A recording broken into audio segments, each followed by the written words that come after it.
Howdy chaps, and welcome back. Thank you very much for all your suggestions and comments from the last video.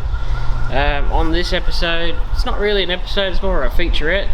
We're going to feature the XB. I'm going to talk about it, go for a drive in it, maybe do a bit of a walk around, a bit of a discussion.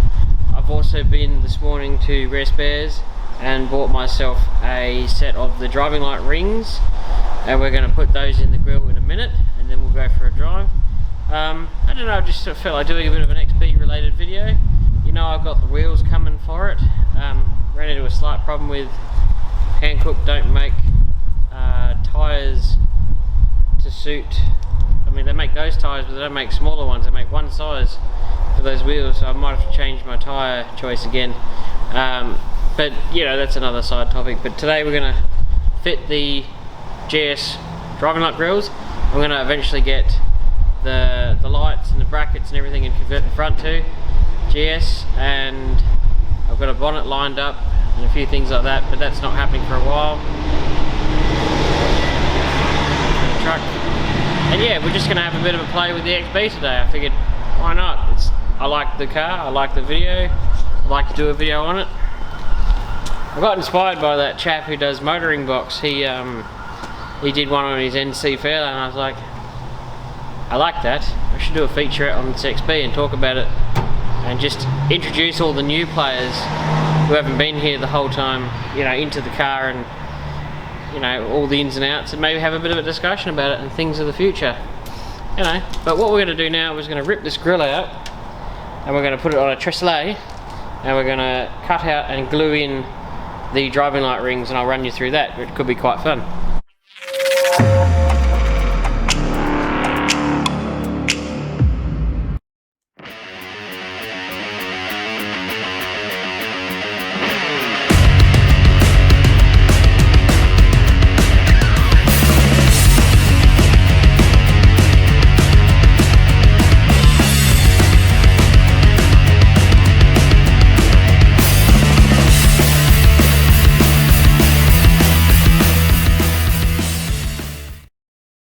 Now, do remember that this grill is quite literally the test mule. I test everything I can on this grill. It is by no means perfect. So we're going to learn how to put these driving light rings in on this grill. I've never fitted one of these kits, so you're going to learn with me. Because basically when I used to play with these back in the day, these never existed. So you're going to have a bit of a... I know that they sit in there somewhere, or maybe they go that way around. I don't know. I'm learning. Does that seem right? I'm not sure.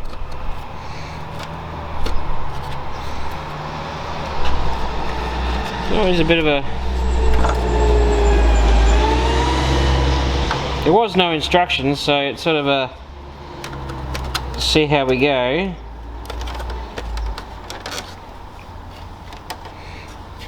Is there a left and a right? I'm not sure. They do look marginally different from one side to the other. Pull that out of there. So there is a left and a right. So here's the real trick, is figuring out which one's left and which one's right. I can't imagine it's that one. It must be that. That must be that one, judging by just the layout. It's got a slope that goes with the grill. So I'm just going to sit this in here and see how it fits. And it seems to fit relatively snugly. I'm not sure if this is supposed to sit all the way in or just like that. I just don't know. So yeah, we're having a bit of a guess here. It does look better already, actually. So the reason I come to the workshop to do this is I'm going to use my little air-powered saw, and I'll get this in here and I'll just gingerly trim out these bits. Unfortunately, we get to lose the Falcon badge that's on this side. Yeah, it's definitely... Hang on, let's set it up right.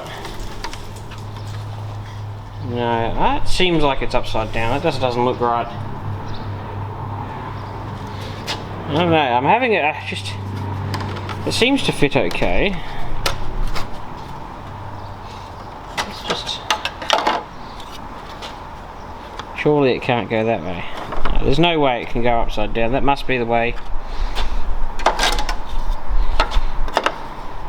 I thought for a bit that this recess is for the brackets to sit at the top, but I actually haven't had that much experience with GS GT grills in my time, because even back in the day they were incredibly hard to get. So they've always been hard to get, even when these cars were significantly cheaper. So that must be that one, considering how well it fits. Yep, there's a slip in there. They do obviously sit on a different angle, because the normal headlights are aimed down slightly and these have to aim forward so you can blind people coming your way. So what I'm going to do now is I reckon I'm just going to wing it. I'm just going to cut these out. I know that that's where the driving light initially goes, because on my last XB years ago I never could get the driving light rings, but I had the brackets and the driving lights, and so all I did was just trim it out enough so the actual light sat in there, and perfectly honest, you couldn't pick it. But this I want to have with the rings and stuff, because, you know, I sort of want it to look semi-reasonable. And then what I'll do is I'll just paint this very top edge with some of the same silver paint, and it should look okay. That's what we're going to do right now.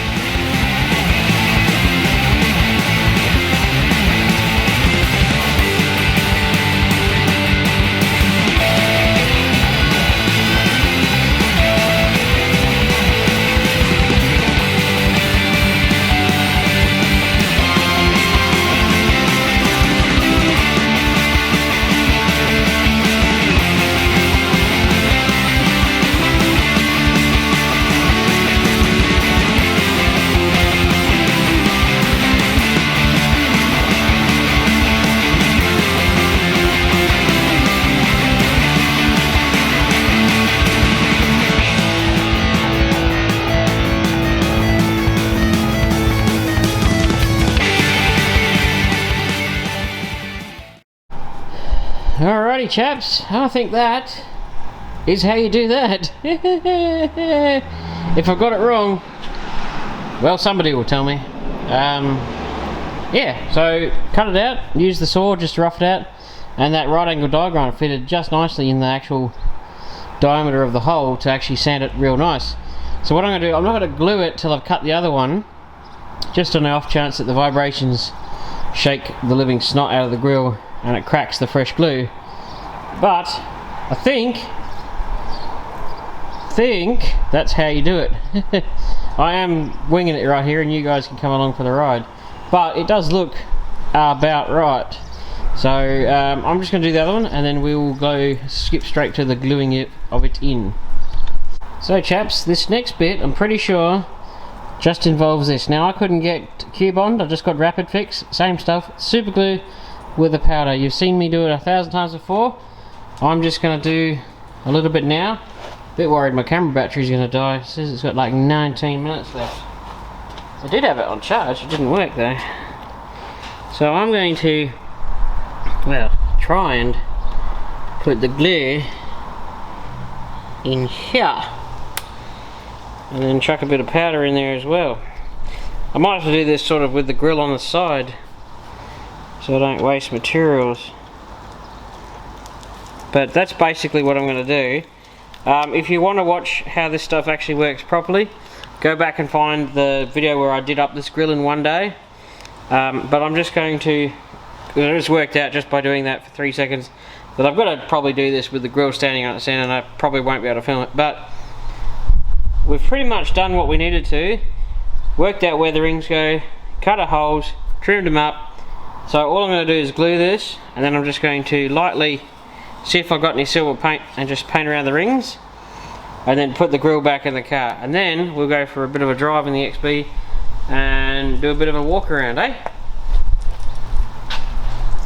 I was going to say, and even now it looking better. Even you too can fake it till you make it.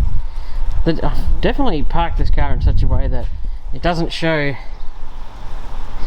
the light very well, but as you can see, I used a bit of model paint and a little foam touch-up brush to do the rings. Looks mint. Grill's back in, looking lovely.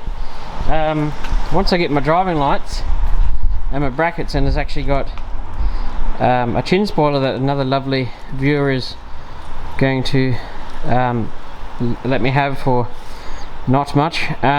It'll look really tough. I mean, you get a GS bonnet on there, it'll be just primo. But that grill has come up fairly well. I mean, it kind of looks okay as it is, but once you got some lights in there, it'll be even better. And the chin spoiler, GS bonnet, and I reckon the bonnet I've got lined up has got a shaker hole on it. Bit of a bummer, but instead of trying to fix it, I'm actually going to put a shaker in it, and I think it'll look just fine. Either that or a cow scoop or a Mustang bonnet scoop, one of the Mark 1 Mustang ones, something like that. But that's the plan. And got to get rid of these body side mouldings, they look terrible.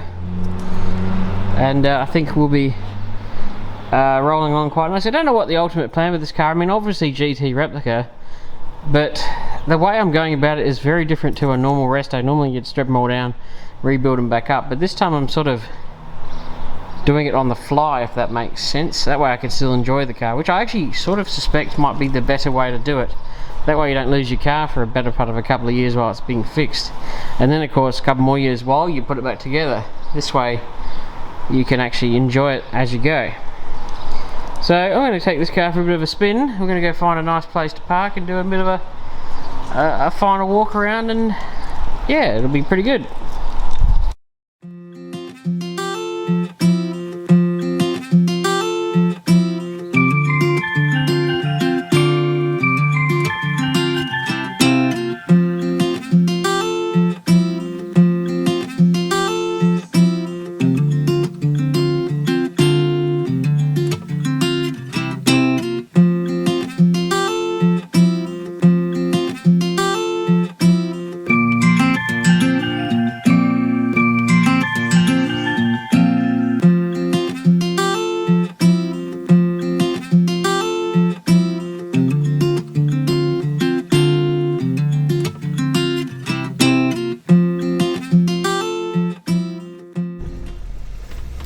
Well, chaps, thought I'd do a bit of a rolling talk about the car while you have a nice little video of the car in motion, which I haven't done yet. I wanted to get some other photos and videos, but traffic was just mental and didn't happen. So a little rundown on the XB. She's an 1174 XB Falcon. She's basically the Series 1. She's not the emission control update version, which happened halfway through 75 and 76, I think, where the cars were a lot closer to being XC Falcons than they were XB and A Falcons. But, you know, for all in all purposes, it's actually a pretty good car. It started life as a 250 pre-crossflow C4 car, which is rare. Column auto, bench seat, Falcon 500. It was obviously a family car for a very, very long time, and yeah, it's obviously served very well. It had I got it off a mate, and he got it off another chap, and it had been pranged, like the left-hand guard, and as you know, the left-hand door is a bit how's your father, so I suspect that's probably what took it off the road. The 6-cylinder engine was very smoky, probably due to sitting forever. And since owning it, I've put wheels and tyres and rebuilt all of the front suspension. There ain't nothing under there that's not new. The brakes are new, the brake master cylinder's new, the brake booster is the latest thing to be done. I've got a C4 that's been fully reconditioned. I'm just saving up the last few coins for that one to go in, and then that's going to be in. As you well know, it's got a 302 Cleveland that I've fully rebuilt myself after watching Peter Anderson's very, very useful videos. He underestimates how useful his videos are. They are pretty much a how-to on how to rebuild a Cleveland. and I was able to rebuild mine following his instructions. So huge shout out to him. Yeah, so I don't know where the car's going to end up. I don't know how much long. I obviously suspect I probably won't sell it due to the fact that in the current car market, the chances of getting another one are just insane. I don't know what happened, but I've never seen cars gain in value as fast as they have this year. And whether or not they've gained in value or they've had the COVID tax put on them, but I personally couldn't afford another classic car or an XB or anything like that anymore. I just can't pull together the coin that is required to even buy one anymore. So I might hang on to this one for a while, and just continue tweaking it and rebuilding it and making it awesome. It's going to be a good cruiser one day. It is already a pretty good cruiser. I really hope you've enjoyed this video, and big thank you to all my loyal subscribers. And yeah, just keep it on. I'll try and keep content coming as regularly as I can, and I really hope you've enjoyed today's video, this little featurette on this XB of mine.